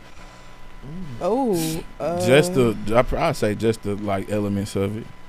If you think about it, like gangster rap, they basically said the same shit, but it's more of a like a hip hop versus rap thing. Like people think it's the same shit, but it's like certain elements that's not in rap that's in hip hop, or they do so similar things. But you know, generation, age, each drill got a location. It was like '90s gangster rap was just all around the nation, basically. You feel me? Drill, what drill you talking about? Chicago, New York. Everybody got their own different facets. Everybody kind of got their own sound. I feel like altogether, I feel like it's a difference between influence. Either way, right. 90s influence was different. 90s influence was more towards a cause type shit. Nowadays it's more towards like drugs and more towards like pimping hoes and beating niggas up and shit. It's always been that though. No, if you pimping hoes, a lot of 90s artists wasn't on that type of time for real. Like Wu-Tang wasn't really talking about like, I'm about to blow a nigga. Like they really they was. They just said it way more. About to say they said it with like finesse. Like that base backpack rappers. They still said the same shit as guys. Yeah, but no, they had some good messages too though. I was watching some real shit. They wanted you saying I'm about to go shoot the nigga. Interview. They had Wu. They were talking about Wu and they were talking about Jadakiss. That's like, what if they all did a song together? And I'm like, how many niggas about to die in that song? You feel me? Like, that's how they was in the 90s. I feel like the 90s gangster rap was more believable. No, niggas just don't have Twitters. I'm sorry. That too. But I feel like the internet now, as far as like if you trying to come out and be gangster rapper, I feel like right now like the industry has like a lot of plants that will like like they will go and find an ordinary nigga. Go find him off of a square ass nigga, and they will be like, okay, this is how we will going to market you. Boom, you're gonna go and get tatted the fuck up. You're gonna get tattoos. Boom, then I'm gonna go ahead and I'm gonna get you a couple of Cuban links. Then I'm gonna take you to the gun store. And then we're gonna get you a gun. And then I'm gonna take you to the studio. How about this? The labels is slicker now. They don't even tell me. They don't even tell them that because why? You want to come to my mind? The first nigga that come to my mind is NLE Choppa, bro. Niggas in the street. He the first nigga that come to my mind when she said that was NLE Choppa. Because if to me, like, bro, okay, he make decent music, but he kind of seemed like what they wanted Young Boy to be. I'm okay. Look at it, bro. Just look at it. Oh, that's who they wanted Young Boy to be. Absolutely. I can't say that, bro. Come on. I'm gonna say this. Me personally gonna say this. Oh damn, I'm moving the mic. I'm tripping. You got three. You put three letters in front of your name plus a noun, nigga. That's your name. But you gotta look at it though. It's different from his perspective. NLE ain't gangster like that, bro. Like Young Boy, his portrayal. He tried to come off like that. It's a whole different type of gangsterness, bro. That nigga, he talk about he gonna shoot somebody every 2 seconds. Nigga, you look at it. That's my sister. I'm killing that nigga. Yeah. Nigga, NLE Choppa ain't doing none of that. All right. That nigga called Floyd a bitch ass daddy. That nigga funny as hell. And my wife? My wife? You talking about my wife? Huh? Lil RT. That shit, yeah, I ain't touching that one, bro. That nigga like sick. That nigga's 9 years old. And it's crazy though, cause my son had that nigga on his shit, and I say, who is this? He talk about some. Oh yeah, he a rapper. I say, turn that shit on. I swear to God, I'm like, bro. Look, that little nigga is. He like 10. He's 6. He's 6. So he's 9. Oh, he 9. He's 9 years old, right? He's 9. It's insane, right? To like that nigga actually be flowing. I'm gonna give him his props. That nigga can rap. Whoever writing That's that why shit. I see. This is like writing this shit. Because when they come on, sometimes I be like, damn, this nigga actually. What about King though? Like, what about him or like, what you feel like about him and King? They gonna start beefing, but in 2024. Then King gonna argue. Yeah, he the type of nigga to beef King, with 9-year-old. sure. But no, think about the difference between him and Lil RT. Lil RT probably really like in that environment. Like I've been around like me going into psychology. Right, I realized a lot of shit that I done seen and been through as a kid. wasn't supposed to be like normal. But to me, it's normal. You feel me? Like I be telling motherfuckers stories and shit, and they be like, yeah, my uncle passed out on crack. Like when I was 7, it was like my granddaddy house and shit. That man on there. Niggas be looking at me mortified, like, what the fuck? You really seen that? Yeah. Shit real. Shit's real, bro. But it's like, you know what I'm saying. So he really probably is in that environment still. Think about it, King ain't. He wanted to be in that environment, and it's like it's nothing that you should want, nigga. But it wasn't that he wanted. That's where he was at. His family, you know. He talking about he wanted to be outside, neighborhood, be a normal kid. They always say that shit. I wanted to piggyback off what you just said as far as like when you look at somebody, be like, they ain't go through that shit, or what we've been through ain't normal. But it's like how you talk about it. It is. It's it about is for how sure. You really come up because you can really just hear that shit. It really is for sure. Or how a nigga speak on it, and it's like bro, you can feel it through the music too. Like I feel like when YoungBoy first came out, that's how it was. Like you could feel it through the music, but then like damn, 5 years, like, 7 years later, nigga, the same shit. Like damn, same shit. You got an issue. You got an issue, or you got a formula. Either one. Like I'm kind of like disappointed in Sexy Red because, you know, I'm thinking she gonna come. I mean, I thought you was inspired by. I mean, I fuck with Shorty and shit like that, but as far as like you being the hood bitch, like I need somebody to come out, and it's okay to rap about, oh, my pussy this, my pussy that, I like SRTs and shit like that, but I need a hood female rapper to come out and really just rap about the shit they been through.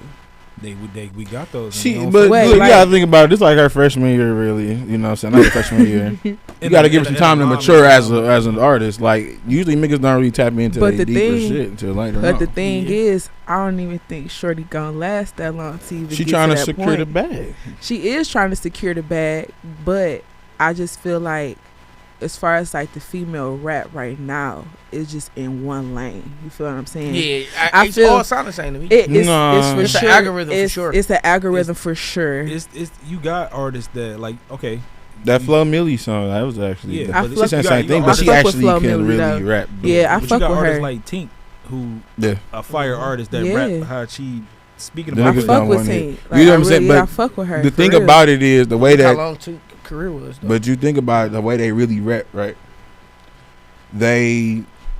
Niggas don't want to hear it coming from the female. Like when they really rap like they supposed to really rap. The majority's like the WNBA. Like we don't really want to watch basketball for real. Yeah. So let's be 100. You being honest, it's not a sexist thing, nigga. They don't want to really watch. So they say they would get paid more, but women not watching basketball. If y'all really want that's the thing. But see, with that, when we want to watch basketball, you're gonna turn on the WNBA. I will watch it. I will watch it. I promise you I would. When the last time you watched they got some cute name 3 teams right now. Name 3 teams right now. I can name about 5, but I'm saying it's the team in Chicago. You can't ask them. You can't get a lifeline, nigga. You got to go to me. I know they go over here. They're calling the friend. You have lost $1 million, nigga. But I'm just saying though, like when we want to hear like they should lower the rim. For the females? Huh? Girls get done. For the females? Yeah. So they get done. Like if they had like a I would watch it if they bring out package. No, they gotta bring out that Fisher Price rim. I'll watch this shit. Some of the girls banging that shit outrageous. They do be, especially in the college. They for sure kill that really shit. Ain't gonna be just put their motherfucking fingers in it. They gotta get some shit that's on the site that's like add tackling and shit. Like add tackling or some shit. Like in basketball.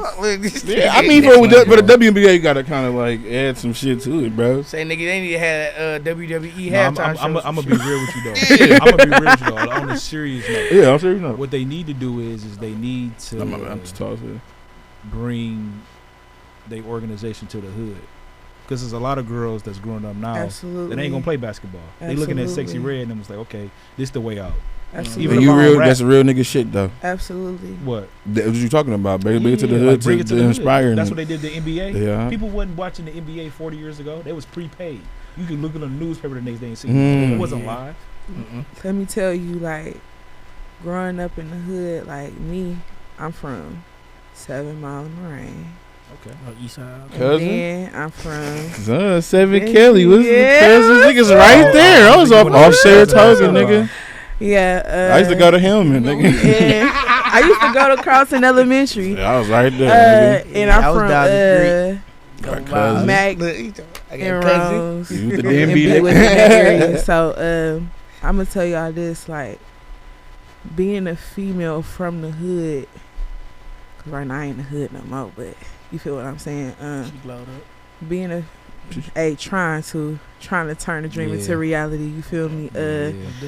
Being a female from the hood, you see, like, just how, like he said, like, man, I done seen so much shit in my life. I done seen people get shot, and a lot of men think, oh, the women, they don't see that, but we are more. We are more sensitive to the environment because, number one, we are a woman. Number two, me, I love a man. And growing up, I grew around street niggas. So that's all the fuck I know is street niggas. Facts. From to my cousins all the way to my brother. Not saying they in the streets, but as far as the mentality and their mindset, you feel what I'm saying? Like, just seeing certain things as a woman, like, I raised my hand to God. Like, I had a nigga, like, put a strap out on me before. So it's just, like, just seeing certain things in the hood and shit like that, it will make you push to get to where, like, you're trying to go. Because some chicks in the hood, they still there. Like, I know chicks from 7 Mile and Moraine go all the way to the fucking King homes who still in the same fucking spot, seeing the same shit. And you know what I'm saying? And then I'm gonna go back to my niggas as well. I know hella niggas from 7 Mile and Moraine all the way to the King homes too. And just like you said, men who stay in the hood, they will think that the projects is a mansion. And they mindset, it's a shark in the. And that's why I was telling the shit that he said about the NBA was some real nigga shit, because feel me? Nigga, I didn't know about the world outside that shit. Like, I looked at everybody around me and said, I'm gonna either be one of these niggas, right? And that's the shit, because I never seen different, right? Until I moved to Flint. Right. Till I was moved, till I was on some bullshit. My boys, they said, you can't go to job court, nigga. You fight, you get kicked out. Literally. So I'm like, my man's, he going, he can't get hit. I'm gonna go with him. I'm doing shit. I'm at the crib, bullshitting, doing shit I ain't supposed to be doing. Literally. I go just for fun, shits and giggles. I'm seeing niggas make it. I'm seeing a nigga hop out of Escalade with soul suit on and smelling like money and like real shit. Another nigga getting out the car with the Benz and shit. And I'm just like, niggas can really do that shit. Like, nigga, I don't gotta just be there. You know what I'm saying? And that shit just gave me, like, I could see that. I seen that it was real. Cause all I seen around me was crack dealers, drug bangers and shit like that. Yeah. That's all I was running. Like me, like, what I'm trying to do is I'm trying to show my bitches in the hood, like, you don't have to stay there. You feel what I'm saying? You don't have to hop in the streets and hop in that field with your nigga and sell drugs and, you know, hop on the internet. Oh, I'm doing Huntington right now. You know, send me to tap in.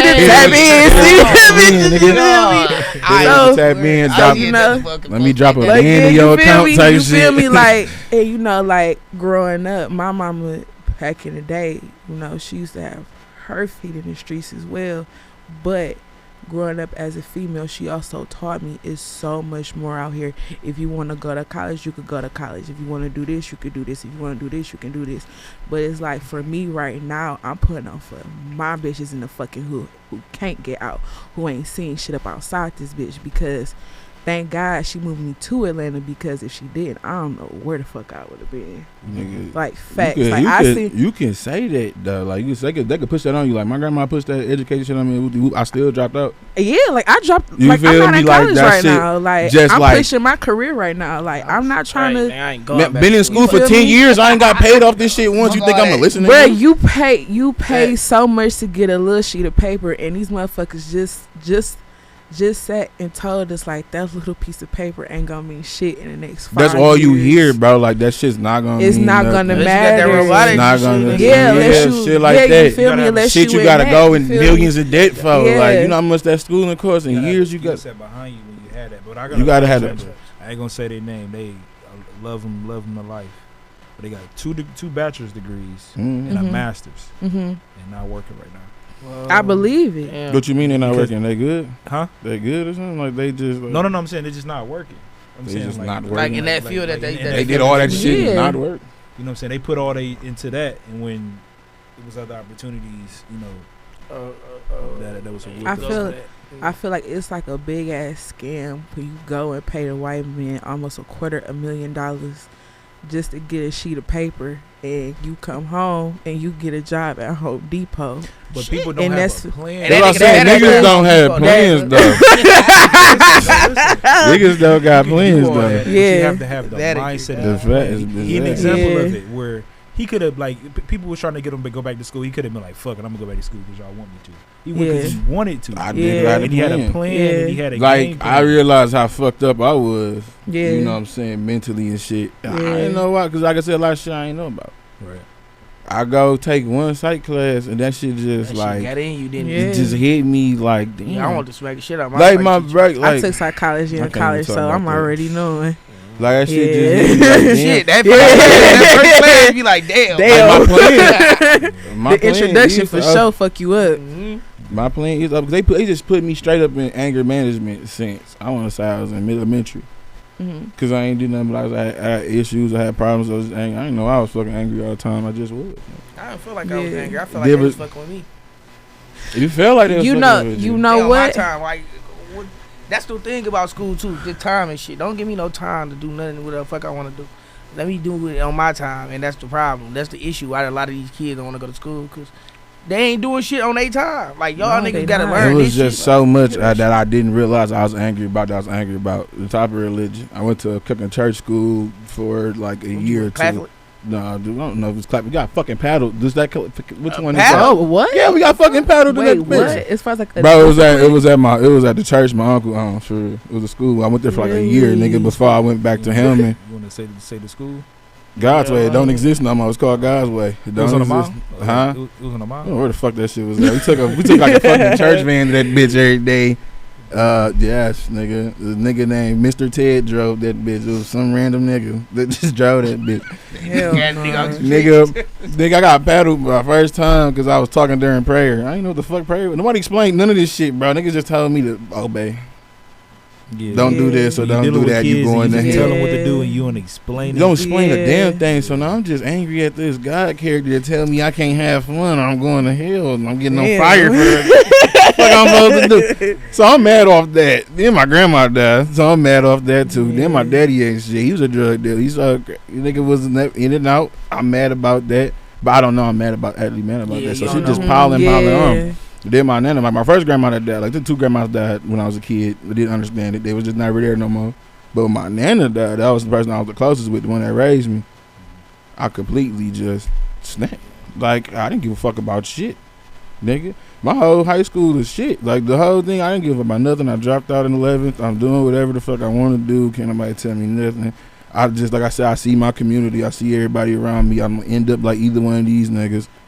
Pick one, die. That was my mindset for a minute type shit. That's crazy that you even had that mindset. That for the longest until I went to like Job Corps was just another crash out moment. Like fuck it, I'm going in there just to go beat somebody. I'm leaving. That like shit, all my mans was going and shit, they wanted to go because they like we gonna turn them have fun. Y'all niggas have fun. How I heard how that shit was, that shit sound like a fun ass like group or foster home or some shit. Like Job Corps, yeah, like niggas used to be in that bitch.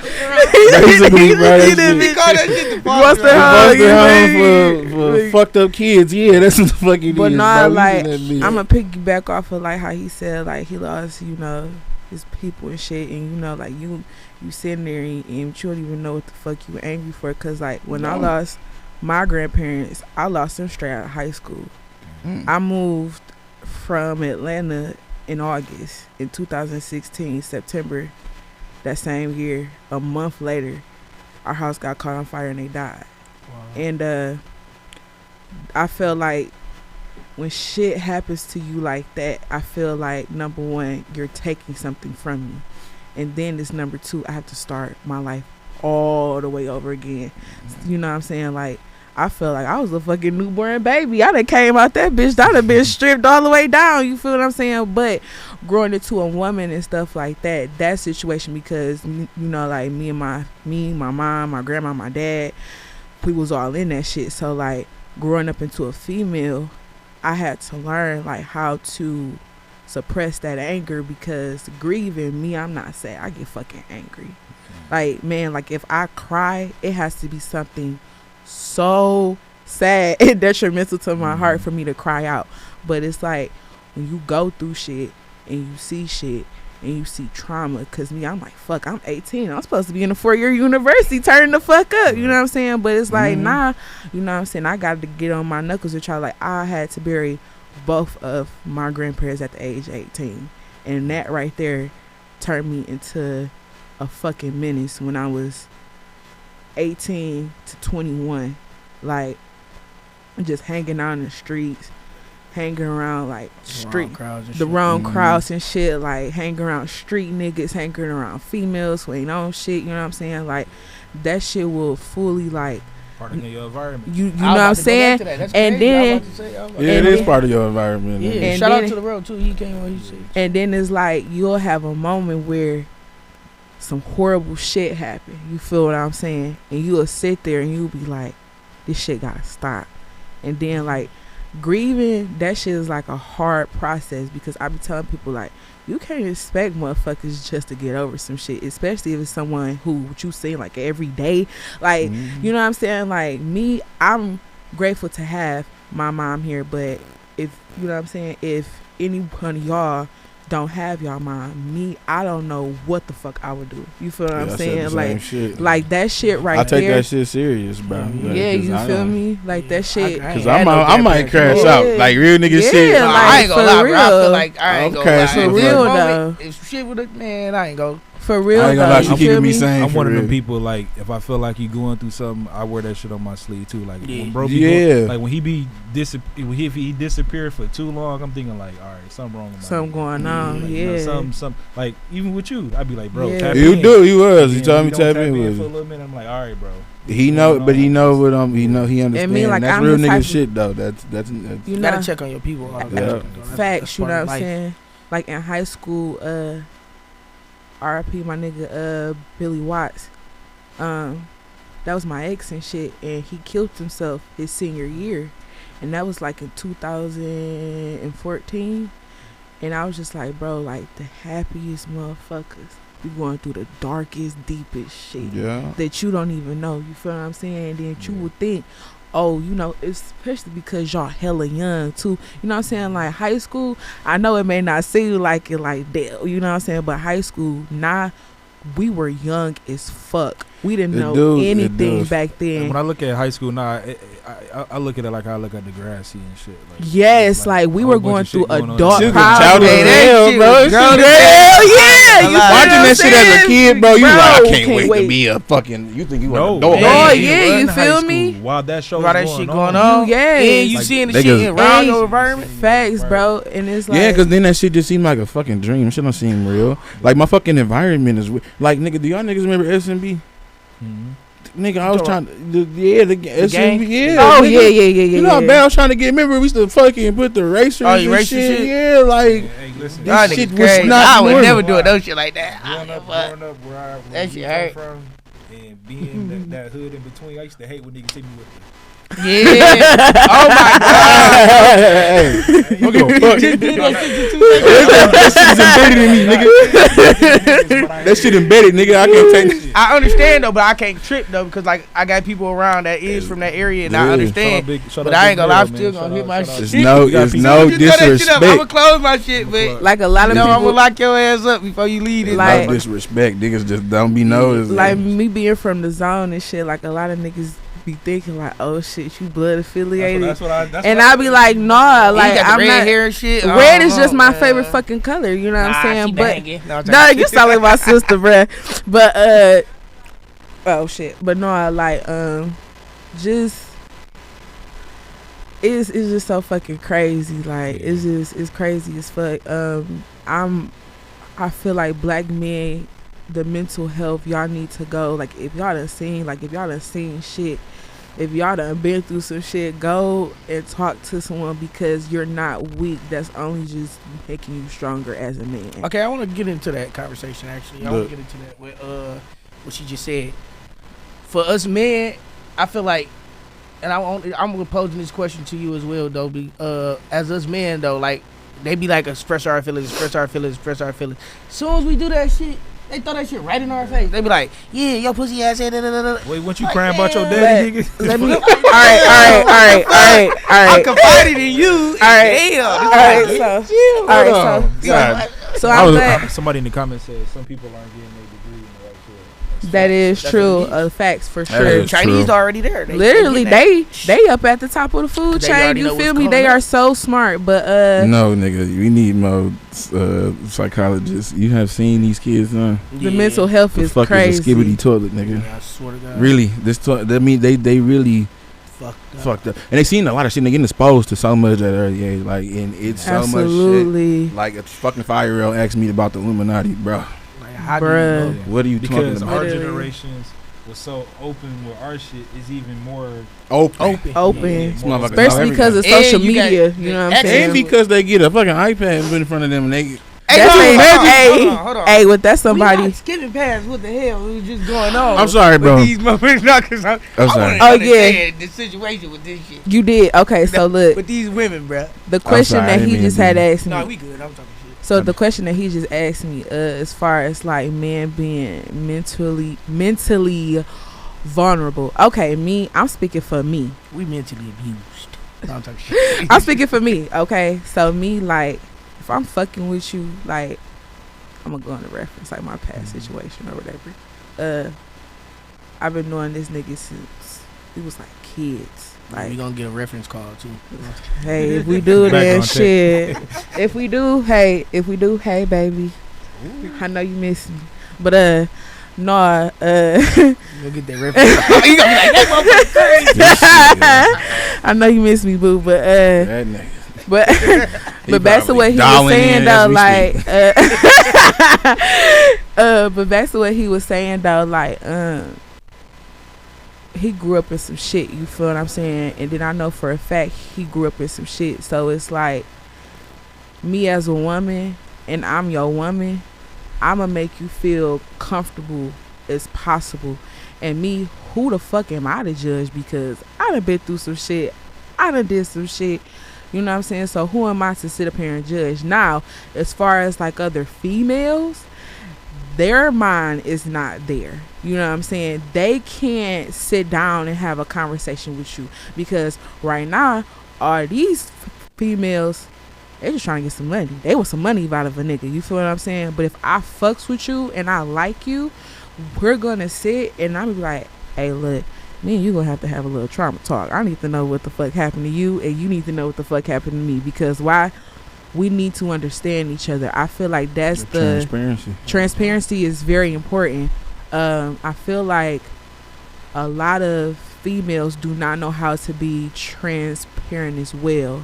I feel like he's so quick to call a nigga on this shit, but don't want to be called out. Accountability is not there. And that's what I'm saying. Like, me as a female, I done did some whole shit. I'm gonna tell you, like, I fucked up. I did some whole shit. You know what I'm saying? But these other females out here, they're not that grown in the mind to be like, I fucked up, or, you know what I'm saying, or I'm sorry I made you feel like your feelings is not invalid. You feel what I'm saying? Like me, I'm all about, you know, pouring with your heart out and telling me how you feel, because me, if I fuck with you, I'ma cry.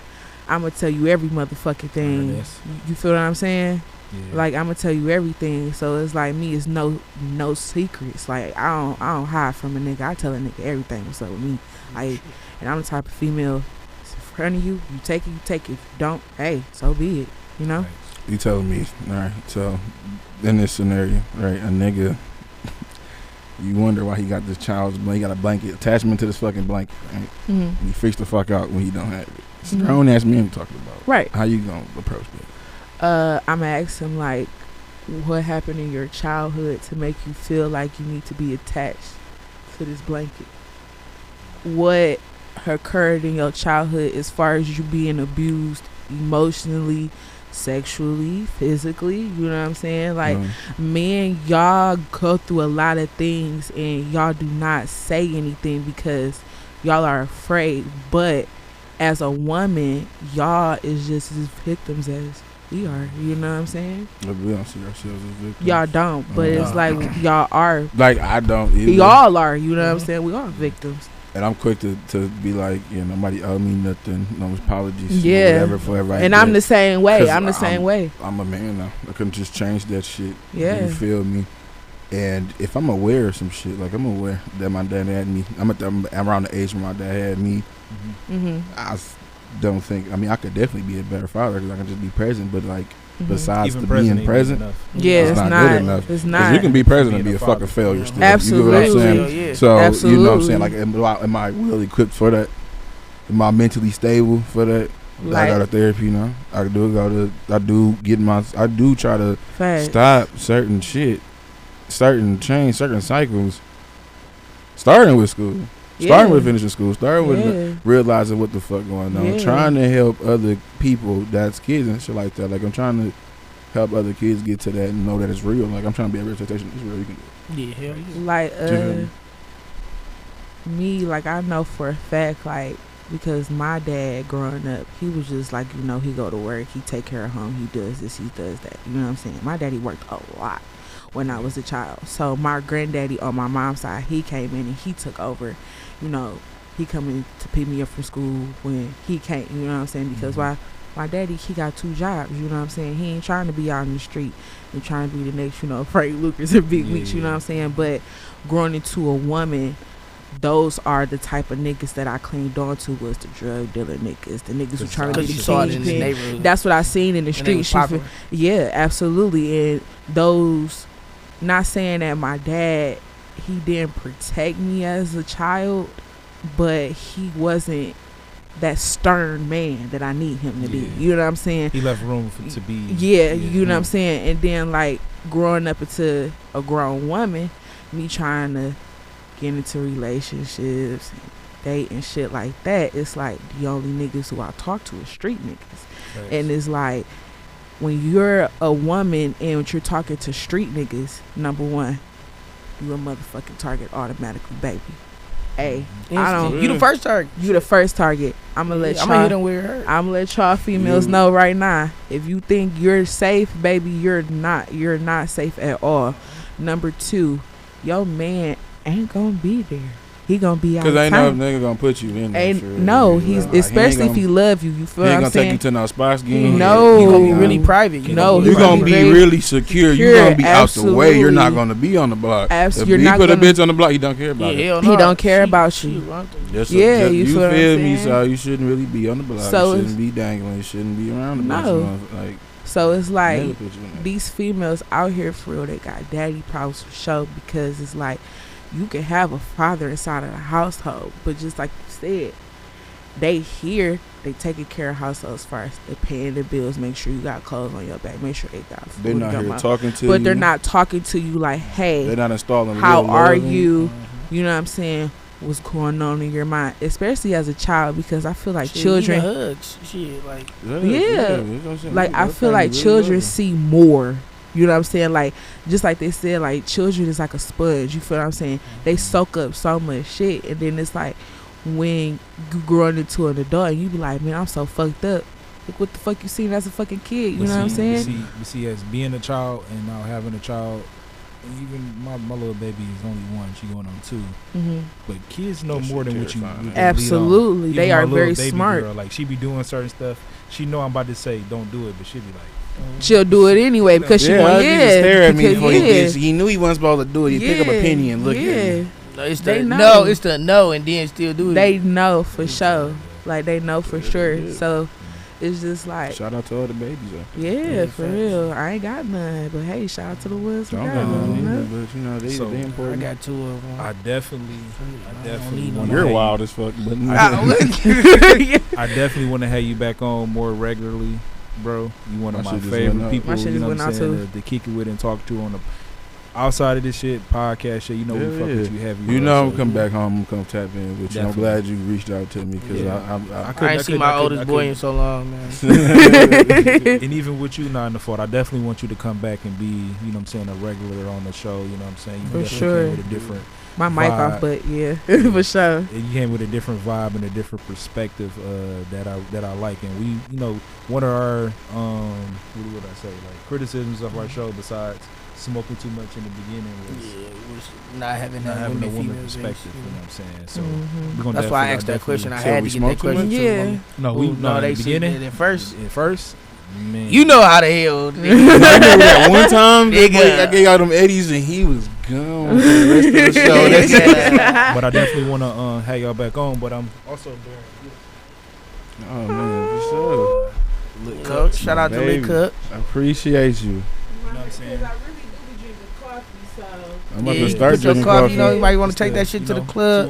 You know, put your liquor in that motherfucker. I'm about to go brew some coffee tonight. Oh, just to let y'all know, we are at Mikey's tomorrow for Lil Meech. Okay, shout out. I'm supposed to be in that church, but I'm at home. It was great having y'all guys. That was a pleasure. Supporting the pod, man. Definitely. I love to hear you, I love y'all. Man, so hey, episode 30, man. We it's the last pod of the year, man. How y'all feel about the leaps and bounds we made as far as the podcast this year? I'll let bro go ahead first.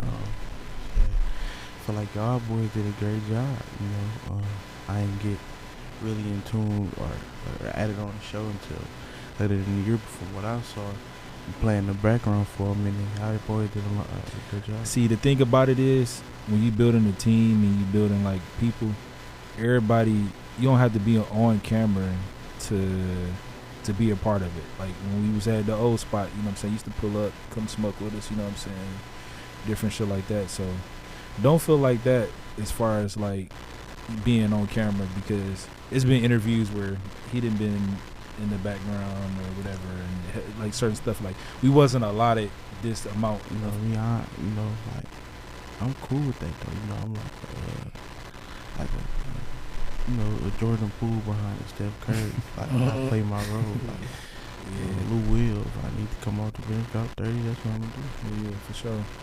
How about you, man? You know, it's a long time coming, man. Honestly, we've been doing this for a minute now, and starting off the way we started off and did the way we did when we created the studio and we started building, you know, different relationship with other people and stuff like that. I feel like it's been a long time coming for us, and I feel like it's even getting better and better with us adding different guests and, you know, stuff like that too. I mean, different new co-hosts and different vibes. We add different people that we, you know, never met before, and having just awesome conversations. I feel like that's where it's at, and I'm actually grateful, you know, to be in the presence of y'all guys and you know, keep moving forward for me.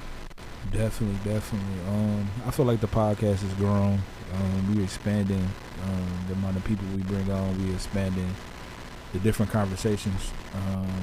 Because a lot of people feel like our conversations were kind of stagnant for a second, just because all they could see was the weed and the smoke, and they were just thinking we were just on there smoking and just talking about nothing. But I'm glad that we kind of like changed the narrative on that as we've later down the year or whatever, because for a minute we wasn't consistently doing this, and now we kind of more on a consistent basis. And I kind of feel like in that regard, that's why we weren't able to bring so many people on, because we wasn't doing the proper work. And then once we do the proper work, you know, things present itself. So definitely I'm grateful for y'all. I appreciate y'all for, you know, coming through, you know what I'm saying, being a part of the pod as the mainstays and everything. I feel like, you know, going into the next year, we got to definitely evolve and expand and, you know, do things we ain't really even thinking about right now. Hell yeah. Definitely. We definitely need to open up towards more things outside of, you know, just being on the show, like just being in communities as well, that get into different areas and spaces is a plus, most definitely. So yeah, I'm looking forward to that. So what else y'all looking forward to for next year? You know, we gonna do some traveling. You know what I'm saying? I'm looking towards somebody getting married or something, man. You know. I'm looking towards some proposals or so. I want to see some happiness, man. Yeah, honestly, we seen that this year. Shout out, most definitely married, did. Yep, my bro Doggy did get married. You know, Doggy Band Records get married next year too. But no, I don't want to see more happiness within the communities and stuff like that. You know, I want to see definitely. I want to give a shout out to all our sponsors this year, man. Shout out to the Lit Cup, man. Oh, shout out to y'all. Definitely, helped us this year. Like I said, shout out to the Lit Cup. You know what I'm saying? Everybody need this product. You feel me? It's the 2-in-1. You know what I'm saying? Got the liquor. You know what I'm saying? You got the. I use mine daily. Yeah, I use mine daily as well. You know what I'm saying? It's definitely a brand and a movement that everybody should get behind. Sure. You know what I'm saying? It's the vibe. You know, shout out to Mixed with Love Bakery. You know what I'm saying? We coming back with our signature drink next year. You know what I'm saying? They trying to put me to sleep. That's what they saying. Yeah, you know. Or you to sleep. You never know. You never know. Or more to sleep. We didn't all hit that Summer Jam screen, you know. Ain't nobody against the pro. What you be saying? Nobody bigger than the program. Nobody bigger than the program. You know what I'm saying? But shout out to those. Shout out to our sponsors, man. Shout out to everybody that supported us this year, whether it was a like, a comment, a subscribe. You know what I'm saying? Sharing our videos. You know what I'm saying? Putting in work on the behind the scenes. You know what I'm saying? We had a lot of people that support us behind the scenes. You know what I'm saying? We would love for them to be up front. Yeah. But we support. You know, it's free. You know, it's easy to do. So shout out to everybody. We definitely so y'all better like, comment. We definitely appreciate everybody supporting us this year. It was a great year, and this is a better way to wrap it off. Episode 30th on the 30th. Yeah, man. You feel me?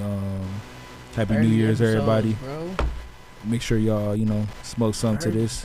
We got an episode for y'all next week, man. I got my boy Savage Spits Flames coming through. You know what I'm saying? The guys we gonna pod too. We gonna bring some people through also as well. But yep, wrapping up 2023, man. It's Smoke Some Podcast. It's the visionary mind. I see it. I think it. I make it happen. Got my dog Raw in the building. We got Doggy Bone himself, the real Doggy Bone, A.K. Maz, A.K. Maserati. You feel me? He's my guy. You know what I'm saying? 100 years. It's Smoke Some Podcast. We out.